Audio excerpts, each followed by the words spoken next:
Membuka tirai surga, apa yang menanti kita di balik kehidupan? Sahabat, satu pesan.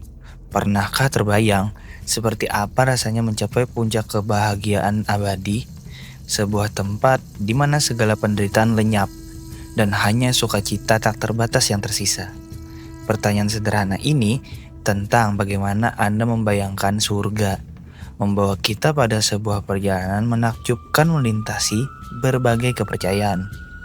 Surga dalam Islam, jannah, taman abadi penuh kenikmatan. Dalam Islam, surga disebut jannah, yang secara harfiah berarti taman. Ini adalah tempat abadi bagi orang-orang bertakwa yang meraih ridha Allah. Al-Quran menjelaskan jannah memiliki beberapa tingkatan, di mana semakin tinggi tingkatannya, semakin besar pula kenikmatan dan kehormatan bagi penghuninya. Tingkatan tertinggi sering disebut Jannah Al-Firdaus, yang menurut sabda Rasulullah Muhammad SAW adalah tempat tertinggi, dekat dengan arsy Allah. Surga Islam digambarkan dengan kenikmatan indrawi yang luar biasa. Misalnya, dalam surah Muhammad ayat 15 disebutkan adanya sungai-sungai dari air tawar, susu yang tak berubah rasa, khamar yang lezat, dan madu yang disaring, serta berbagai buah-buahan segar. Di sana penduduk surga akan memperoleh segala jenis buah-buahan dan pengampunan dari Tuhan mereka. Gambaran lain mencakup istana-istana indah berhiaskan permata dan emas, perbandani tebal, serta bidadari, huris, bermata indah yang bersemaian di paviliun khusus.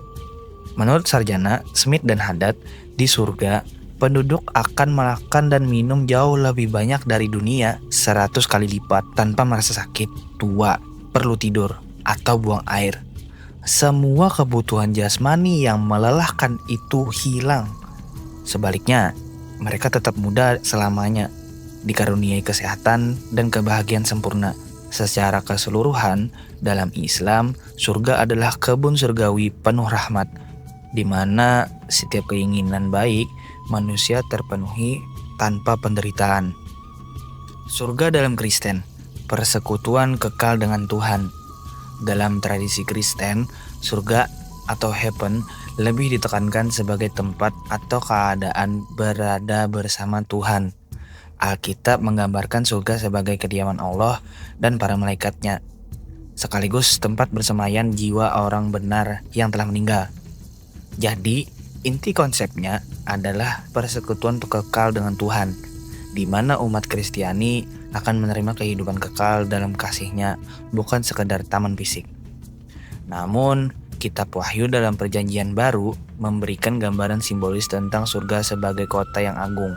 Dalam Wahyu pasal 21 ayat 21 disebutkan 12 pintu gerbangnya adalah 12 mutiara, masing-masing terbuat dari satu mutiara, dan jalan kotanya terbuat dari emas murni sebening kaca. Dari sini muncul imaji legendaris gerbang mutiara dan jalanan berlapis emas murni.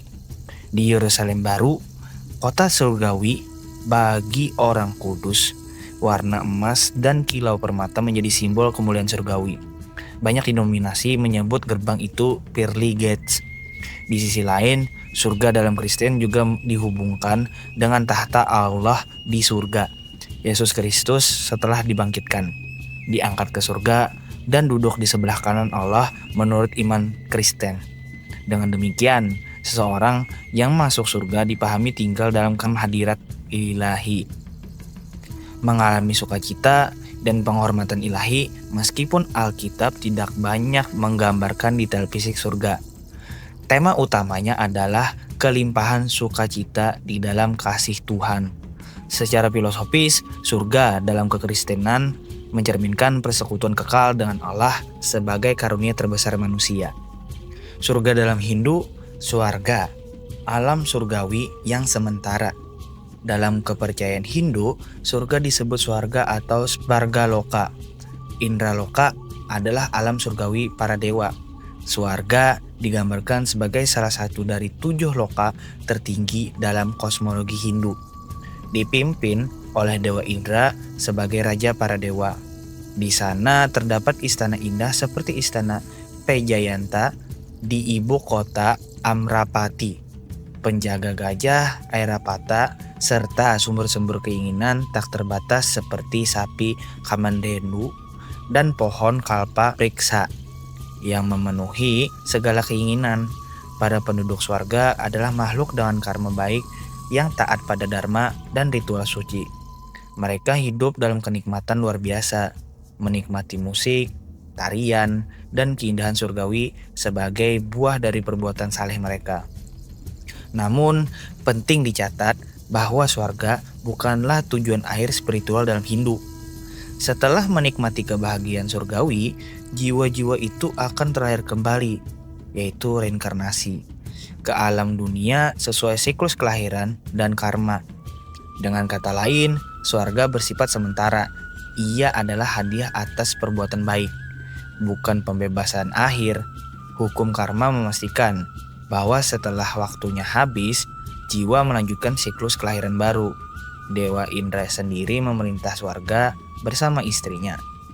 Indrani menjaga keindahan dan keadilan di sana. Dalam hal filosofis, surga Hindu mencerminkan upah material atas ketaatan dan kebijakan menurut hukum kosmik. Meski indahnya digambarkan mewah, penganut Hindu diingatkan bahwa pembebasan tertinggi, moksa, baru tercipta dengan keluar dari siklus kelahiran, bukan sekedar menetap di surga.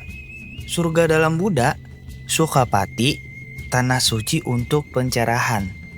Dalam tradisi Buddha, konsep surga bukanlah tujuan akhir pencerahan nirwana, melainkan alam surgawi sementara bagi makhluk yang berbakti.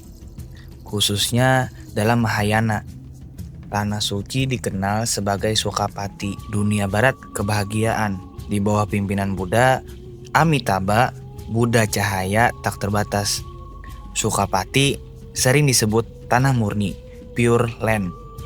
Kitab suci Mahayana, Sutra-sutra Tanah Suci, menyatakan bahwa siapapun yang mengingat nama Amitabha dengan iman, misalnya saat sekarat, akan dilahirkan kembali di Sukapati.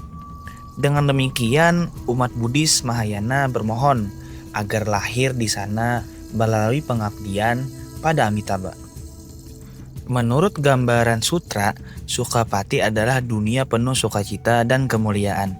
Di sana pemandangan sangat indah, pepohonan berbuah bermata, bunga teratai raksasa bermekaran, lonceng emas di pohon-pohon berdering merdu, suara burung bernyanyi, dan cahaya lembut menyelimuti semuanya.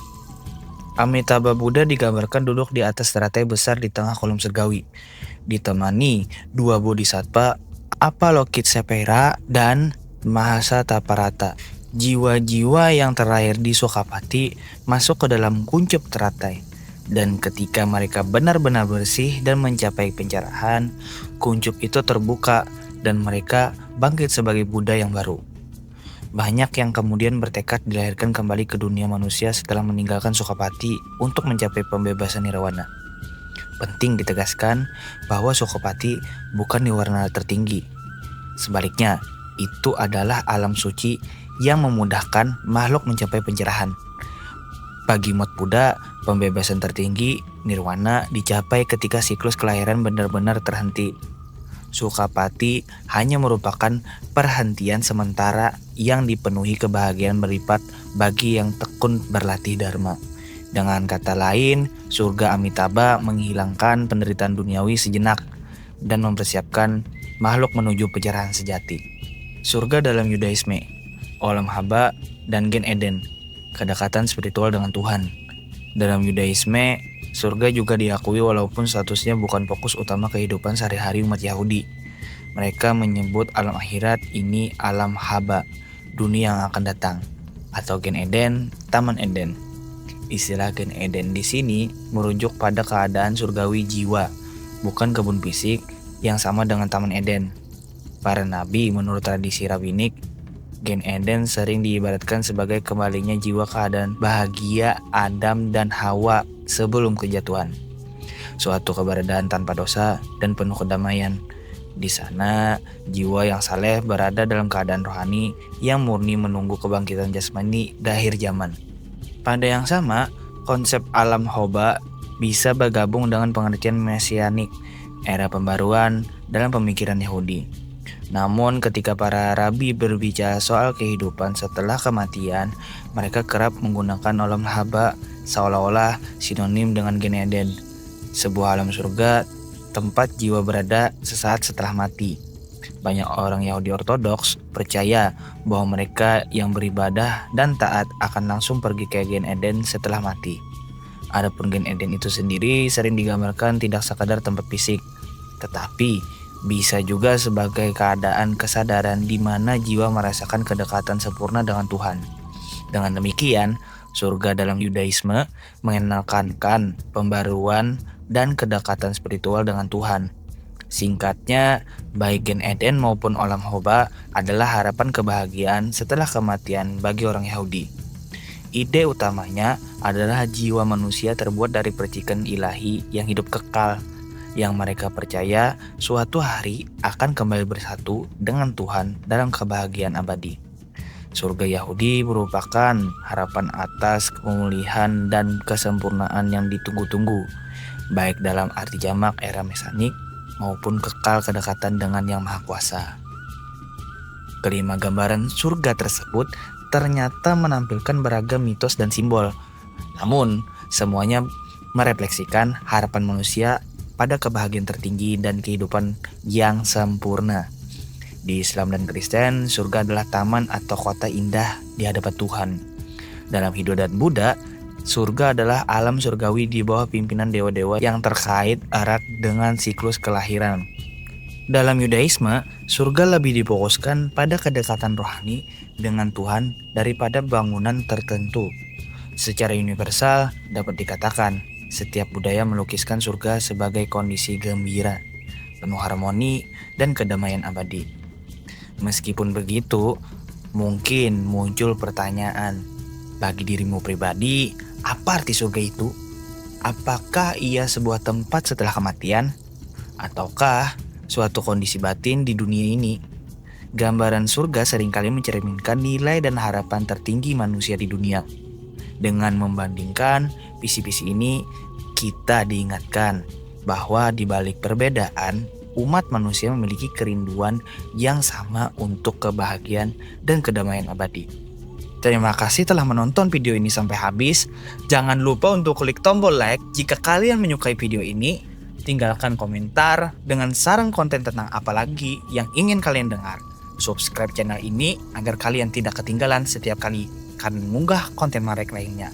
Sampai ketemu di kisah-kisah selanjutnya.